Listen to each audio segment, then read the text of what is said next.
भारत माता की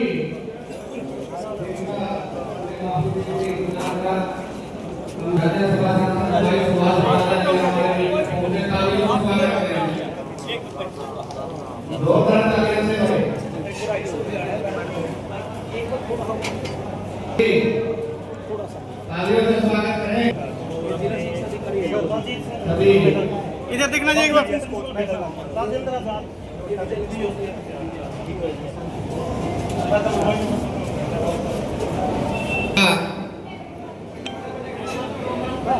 आदरणीय श्री सुभाष पराला जी व हमारे करण प्रताप सिंह जी, सभी मंडल, भारत माता की तालियां बजाएंगे सभी तालियां रुकनी नहीं चाहिए भाई। जो भी खड़े हैं साथी केवल बैठ जाएं, सभी से अनुरोध है कि बैठ जाएं। महोदय जी आपसे रूबरू होंगे।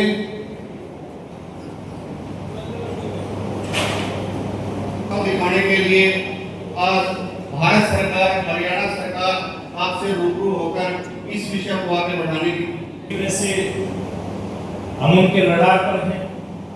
देश के खेल मंत्री मनसुख मांडविया जी ने वो सारा रिकॉर्ड फिर एक बार भारत माता की जय बोले थे, थोड़ी ताकत लगा करते हैं, क्योंकि सांसद खेल महोत्सव खाली कोई अपने लोकसभा सिरसा में नहीं है, पूरे देश भर में है। और आपके सब लोगों की जिम्मेवारी है इस खेल महोत्सव को बहुत जबरदस्त तरीके से कराना। तो कराने की तो बात अपनी बातचीत के बाद शुरू होगी, लेकिन शुरुआत आपकी जब बहुत सी अच्छी हो जाएगी तो मेरे को लगेगा कि पूरी टीम दम लगा करके सांसद खेल महोत्सव को कामयाब बनाने के लिए यहाँ पर उपस्थित आई है।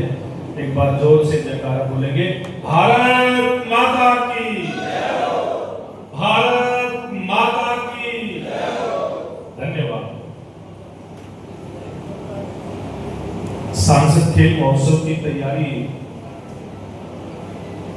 की बैठक जो नरवाना विधानसभा की रखी गई है,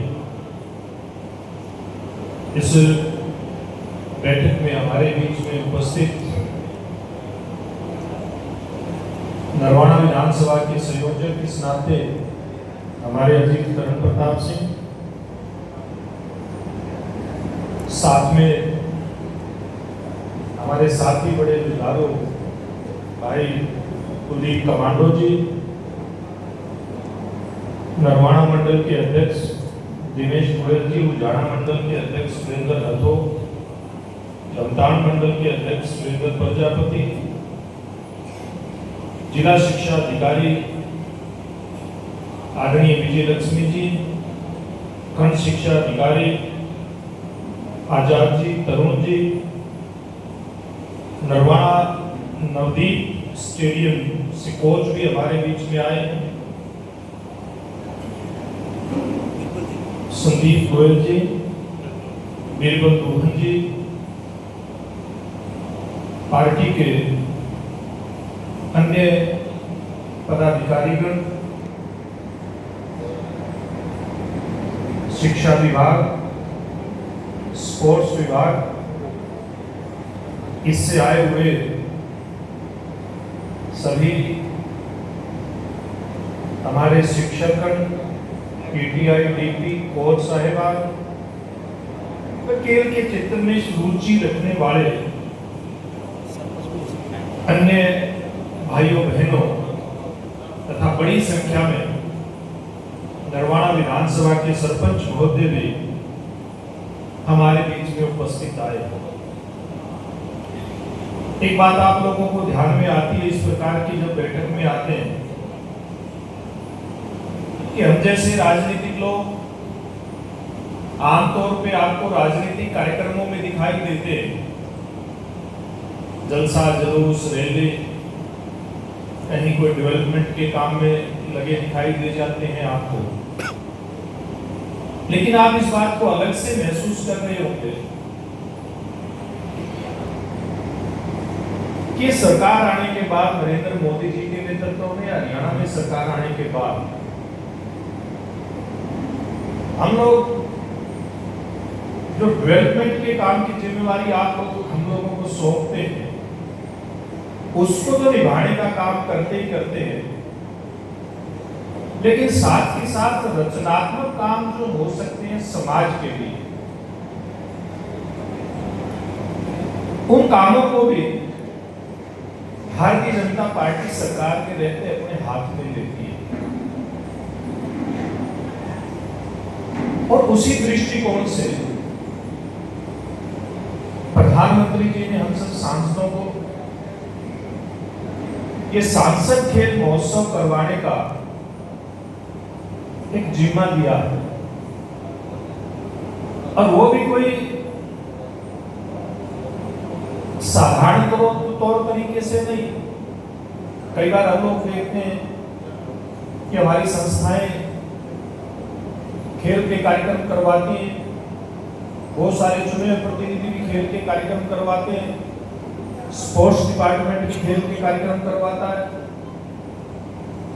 लेकिन जिस प्रकार से पूरे देश के हर गांव से, हर नगर से कोई न कोई हमारा खिलाड़ी, भाई बहन, बेटा बेटी निकल करके आए और अपना दमखम दिखा करके, चाहे वो स्थानीय स्तर पे हो, चाहे विधानसभा स्तर पे हो या फिर लोकसभा स्तर पे हो, अपने परिवार, गांव और प्रदेश का नाम रोशन करें। इस प्रकार के अवसर आप लोगों के बीच में उपलब्ध करवाए जाते हैं। उसी कड़ी में आज मैं आपसे सांसद खेल महोत्सव की चर्चा करने के लिए आया। मेरे से पहले जैसे वक्ताओं ने बताया कि हम लोगों ने ग्रामीण स्तर पर कुछ खेलों को चिन्हित करके मोटे तौर पर इसमें 12 खेल लिए हैं, जिसमें वॉलीबॉल है, फुटबॉल है, खो खो है, कबड्डी है, हॉकी है, 10-10 ओवर का क्रिकेट का मैच है, हैंडबॉल है, और उसके अलावा एथलेटिक्स में बॉक्सिंग है, javelin throw, shot put, 100 metre की रेस, 400 मीटर की रेस। तो इस प्रकार के इवेंट रखे गए हैं। और ये केवल बॉक्सिंग को छोड़ करके केवल इसमें वेट की होगी, बाकी जो भी इवेंट है वो सारे ओपन उसमें रहेंगे। और उसके लिए जैसे बताया गया मेरे से पहले कि 29 तारीख खेल दिवस, भाई आप ये पीछे वर्दीदारी या तो चुप करके बैठ जाओ, बाहर अपना काम करो, ऐसे नहीं चलेगा। हम आपके बीच में बात करने के लिए आए। तो इस प्रकार से ग्रामीण स्तर से इनका रजिस्ट्रेशन जो शुरू होना था, 29 तारीख को राष्ट्रीय खेल दिवस मेजर ध्यानचंद जी की जयंती, उसको उनको हमने उस दिन याद किया, उनको श्रद्धासुमन अर्पित किए। और उसी दिन से इसका रजिस्ट्रेशन पूरे देश के अंदर शुरू हुआ, वो ऑनलाइन शुरू हुआ। और आज सब लोकसभा क्षेत्रों के अंदर बड़ी संख्या के अंदर रजिस्ट्रेशन चल रहा है। हमारे युवक युवतियां, खिलाड़ी भाई बहन पूरे जोश के साथ इस आयोजन को कामयाब बनाने में लगे हैं। जैसे आपको जानकारी दी गई कि 20 तारीख तक रजिस्ट्रेशन का काम चलेगा। और इसमें पहले जैसे ब्लॉक की रचना कुलदीप जी ने बताई है, ब्लॉक स्तर पे टूर्नामेंट होंगे, फिर विधानसभा पे होंगे। जो ब्लॉक में फर्स्ट और सेकंड आएंगे उनको विधानसभा पे लिया जाएगा। विधानसभा पे जो फर्स्ट और सेकंड आएंगे उनको फिर लोकसभा में लिया जाएगा और बहुत एक आकर्षक टूर्नामेंट ये होने वाला है। इतना व्यापक रूप से मुझे नहीं लगता आप स्पोर्ट से जुड़े भाई बहन यहाँ पर सरपंच साहब भी बैठे हैं कि इतने व्यापक स्तर पे कभी कोई टूर्नामेंट हुआ होगा। और उसके पीछे एक दृष्टिकोण है देश के प्रधानमंत्री जी का। आपने देखा होगा लगभग 11 सालों के अंदर वो देश के सभी वर्गों को, सब समाज को साथ लेकर के देश को आगे बढ़ाने का काम करते हैं। चाहे युवा वर्ग हो, देश की आबादी, आधी आबादी, चाहे महिला वर्ग हो, किसान हो, गरीब हो, इन सभी चारों वर्गों को किस प्रकार से देश की मुख्य धारा के साथ जोड़ करके और ना केवल देश सामरिक रूप से मजबूत हो, ना केवल देश आर्थिक रूप से मजबूत हो, बल्कि हमारा देश दुनिया में एक ऐसी सुपर पावर बनकर के निकले और वो भी कोई 2-4 अलग-अलग वर्गों के दम के ऊपर नहीं, जैसे मैंने बताया सभी वर्गों को साथ ले करके और हमने देश को आगे बढ़ाना है। इस प्रकार का विजन देश के प्रधानमंत्री जी का। आजकल हम देखते हैं कि देश में किस प्रकार की व्यवस्था, युवा कई बार किस प्रकार बढ़ता दिखाई देता है। कई बार लगता है कि हमारा युवा अपनी सभ्यता संस्कृति को छोड़ करके कहीं पश्चिमी संस्कृति की तरफ जाता दिखाई देता है, कई बार नशे की तरफ जाता दिखाई देता है। और आप सब लोगों ने ध्यान दिया होगा स्मार्टफोन पे और कंप्यूटर के ऊपर ऑनलाइन गेम गैम्बलिंग खेलता भी आपको बच्चा दिखाई देता था। एक घटना है, मैं स्थान नहीं बताऊंगा क्योंकि कई बार थोड़ा सा समस्या आती है बताने में, लेकिन मैं संकेत में आपको बताना चाहता हूँ। एक स्थान के ऊपर एक विधवा महिला, उसका जवान बेटा किसी प्रकार से अपने परिवार का पालन कर रहे थे, घर में जवान बेटी भी थी। माँ ने सोचा बेटे का कोई व्यापार करवा देंगे, काम करके अपना जीवन यापन चल जाएगा। कहीं कहीं किसी वित्तीय संस्था से लोन का जुगाड़ किया और बेटे को कहा कि तेरे को बिजनेस करवाना है, बिजनेस के अंदर लग जाए। लेकिन दुर्भाग्य से क्या हुआ, बेटे को लत लगी ऑनलाइन गैम्बलिंग की, गेमिंग की। जो लोन लिया था सारा का सारा पैसा उसके अंदर उसने उड़ा दिया और उस परिवार के ऊपर, उस माँ के ऊपर किस प्रकार की बीती होगी आप इस बात से अंदाजा लगा सकते हैं। तो देश के प्रधानमंत्री युवाओं को इस प्रकार की स्थिति से निकालना चाहते हैं, चाहे वो नशे की स्थिति है, चाहे गैम्बलिंग की स्थिति है। और उन्होंने संसद के अंदर इस प्रकार का कानून बनाया। आप सब लोग शिक्षाविद यहाँ पर चुने प्रतिनिधि बैठे हैं, आपको जानकारी होगी कि कैसे नया कानून बना करके पहली बार किसी प्रधानमंत्री ने इस ओर ध्यान दिया कि बहुत जबरदस्त, बहुत खतरनाक तरीके की एक बीमारी युवाओं के अंदर पैदा होती जा रही है और कानून बना दिया, सख्त कानून बना दिया कि किस प्रकार से देश के अंदर गैम्बलिंग होते, ऑनलाइन गैम्बलिंग होते और युवा ठीक दिशा के अंदर आगे बढ़े। और देश के प्रधानमंत्री नरेंद्र मोदी जी का सपना है कि 2047 तक विकसित जो राष्ट्र है उसकी श्रेणी में जाकर के खड़े हो जाए। और जब देश की 140 करोड़ जनता का स्वाभिमान जागृत होता है तो इसी प्रकार के कमाल होते हैं। जब भारतीय जनता पार्टी की सरकार, एनडीए की सरकार 2014 में नरेंद्र मोदी जी के नेतृत्व में बनी थी, उस समय हमारी आर्थिक स्थिति किस प्रकार की थी? बीमारू आर्थिक स्थिति में भारत राष्ट्र गिना जाता था।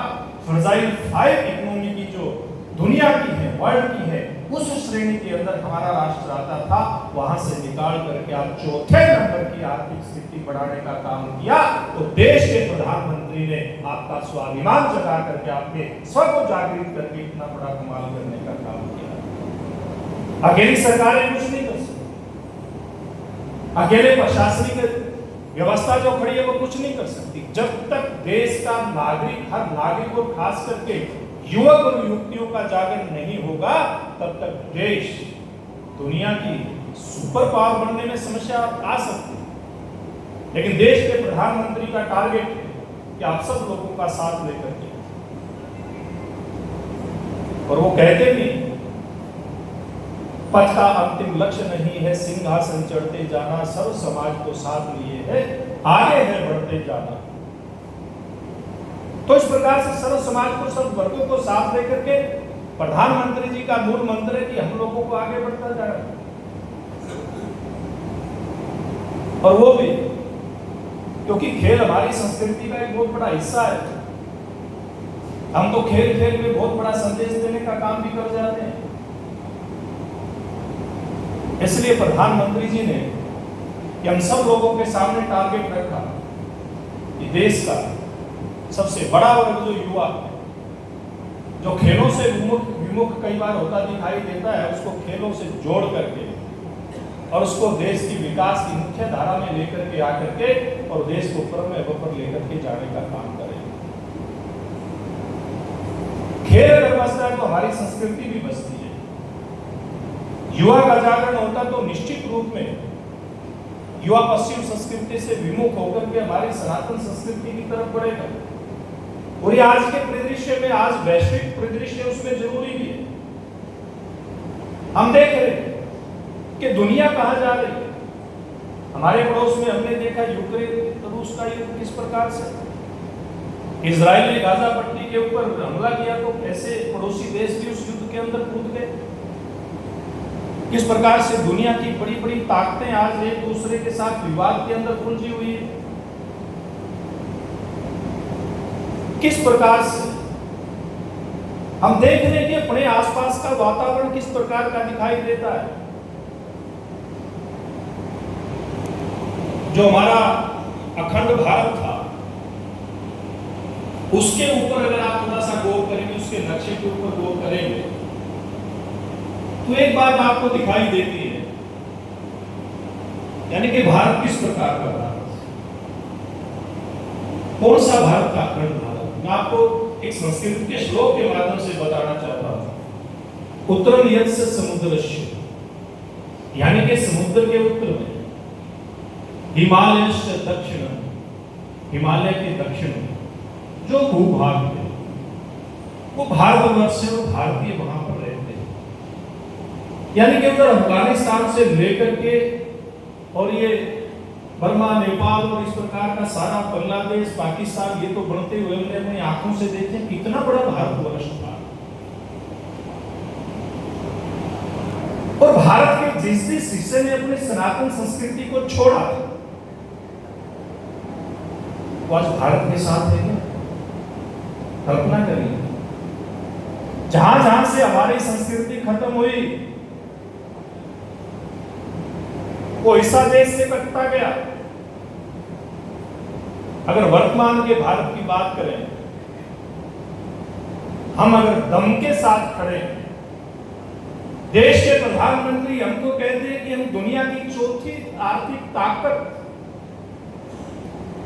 इन 2-1 सालों में बनने के लिए तैयार है, तो आपके दम पर है, क्योंकि आप लोग आज भी हमारी सनातन संस्कृति को पकड़े हुए हैं। आज भी आप लोग देश की अर्थव्यवस्था जो हमारे कृषि पर आधारित मोटे तौर पर है, हम इनके माध्यम से जड़ों से जुड़े हुए हैं। जिस दिन हम अपनी जड़ों से कट जाएंगे तो निश्चित रूप से देश को कटने से भी रोक नहीं सकते। लेकिन सौभाग्य हम सब लोगों का कि वर्तमान में इस प्रकार के शासक देश के ऊपर राज कर रहे हैं। सौभाग्य हम सब लोगों का कि आज हम देश के प्रधानमंत्री नरेंद्र मोदी जी का जब हम लोगों को आशीर्वाद मिल रहा है, एक प्रधानमंत्री के नाते, उस समय में आप और हम सब लोगों को, किसी को शिक्षक के नाते, किसी को कोच के नाते, किसी को सरपंच के नाते, किसी को सामाजिक कार्यकर्ता के नाते काम करने का अवसर प्राप्त हुआ है। और हम लोगों को जब इस प्रकार के अवसर मिलते हैं तो निश्चित रूप में उनका फायदा उठाना चाहिए। वो केवल किसी व्यक्ति विशेष का फायदा नहीं होता। इस प्रकार के कार्यक्रम होते हैं तो निश्चित रूप में हम कह सकते हैं कि व्यक्ति निर्माण का काम होता है। बहुत सारी संस्थाएं व्यक्ति निर्माण के काम में लगी हुई है, लेकिन खेल एक ऐसा क्षेत्र है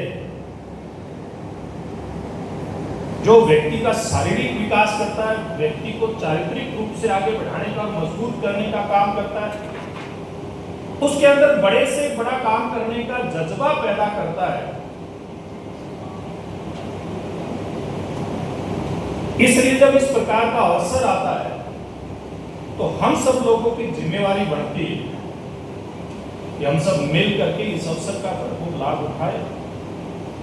और प्रधानमंत्री जी ने जो तय किया है कि 2047 तक भारत को विकसित राष्ट्रों की श्रेणी के अंदर खड़ा करना है, इसमें हम सब लोग अपना योगदान देने के लिए तैयार रहें। और वो योगदान कई प्रकार से हो सकता है, कई वर्गों के माध्यम से हो सकता है। जैसे मैंने पूर्व में अपनी बात कही है, मैं आप सबके बीच में आज ये अपील करने के लिए आया कि इतना बड़ा टूर्नामेंट और देश के प्रधानमंत्री जी ने जब हम सब जैसे सांसद हैं, हम चाहे लोकसभा के राज्यसभा के, उनको टारगेट दिया और हम आपके बीच में गली गली घूम करके अपने साथियों के साथ कह रहे हैं कि आइए इस टूर्नामेंट का हिस्सा बनिए, सांसद खेल महोत्सव का हिस्सा बनिए, तो कोई छोटी बात नहीं। आप कल्पना करके देखिए कि हरियाणा के 6,753 गांव और नगर ये मिल करके जब इस खेल का आयोजन करेंगे तो कितनी प्रतिभाएं एक साथ मैदान के अंदर आपके सामने खड़ी होंगी, अपने कर्तव्य निभाते हुए दिखाई देंगे। देश के 6 लाख गांव से ज्यादा और महानगर मिल करके, नगर मिल करके किस प्रकार का दृश्य उत्पन्न होगा जब 21 तारीख से खेलों का आयोजन शुरू हो जाएगा। कहीं गांव के अंदर, छोटे मोटे स्टेडियम के अंदर, किसी व्यायामशाला के अंदर कोई आपको टूर्नामेंट होता दिखाई देता है। कहीं पर कबड्डी खेल रहे हैं बच्चे, कहीं पर खो खो खेल रहे हैं, कहीं पर क्रिकेट का मैच हो रहा है, कहीं पर हैंडबॉल चल रही है, कहीं पर कोई बेटा बेटी लॉन्ग जंप या जेवलिन थ्रो, शॉट पुट करता हुआ आपको दिखाई देता है। कल्पना करिए पूरे देश का किस प्रकार का एक दृश्य उस समय उत्पन्न होगा और हम सब लोगों की भागीदारी के कारण से होगा। जैसे मैंने बताया कि 21 तारीख से इस खेल की शुरुआत होगी, 20 तक रजिस्ट्रेशन चलेगा और 21 तारीख को इसकी शुरुआत हम टोहाना ये बड़ा एक स्टेडियम अपनी सरकार के समय में बन करके तैयार हुआ है।